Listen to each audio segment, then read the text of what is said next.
Welcome back to the channel, and it's a good day today at may share akong easy way to make money online.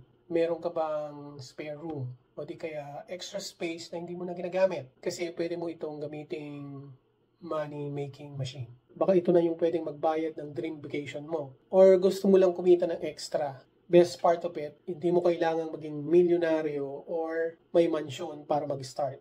Tara, let me show you how. Siguro naman narinig mo na yung Airbnb. Ito ay isang platform kung saan pwedeng mag-post ng space for rent, which can lead you to a customer na traveler from all over the world. Pero wait, there's more. Pwede ka pang kumita ng extra just by selling product sa mga guests mo. Let's say gusto nila yung throw pillow sa bed o di kaya scent ng candle sa bathroom. QR code lang para mabili nila online. And guess what? Pwede kang kumita doon. Parang may mini online store ka na sa bahay mo, di ba?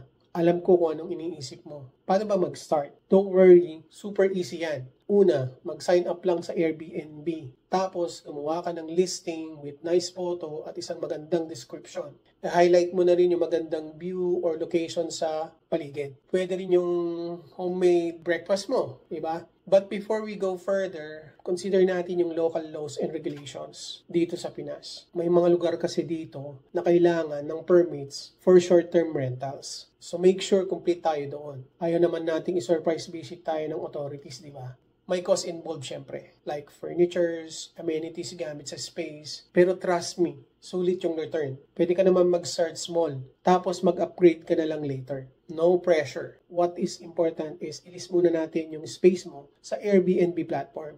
Tip lang pa, location is the key. Kung malapit ka sa tourist spot like Boracay, Palawan, at kahit anong busy city, mas malaki ang chance for guests. Kasi let's face it, walang tourist na hindi gustong mag-stay sa isang Instagrammable na location. So ready ka na bang gawing money-making machine yung spare room mo? Ngayon, kung nakatulong itong video na ito, don't forget to give us a thumbs up, subscribe sa channel, at i-hit mo na rin yung notification bell para lagi kang updated sa mga tips kung paano kumita online. Visit ka na rin sa YM channel sa wordpress.com for details or step-by-step guide for any particular method na can make money online. And that's a wrap. Peace out.